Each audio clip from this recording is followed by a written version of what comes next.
Ngayon, meron tayong mother lot. Hmm, gusto natin i-subdivide siya. Gawa tayo ng line kung saan natin ikakat. For example, to. Yan. Click mo yung subdivide lot by parallel offset. Select mo yung line. Angle 1. Ito. Angle 2. And then B poly. Pick point inside lot sa loob. Ang area niya is 1280. Gusto kong gawing 5,000.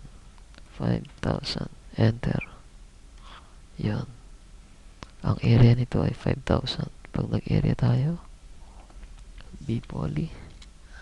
Pick mo sa loob. Yun. 5,000 square meter. Okay.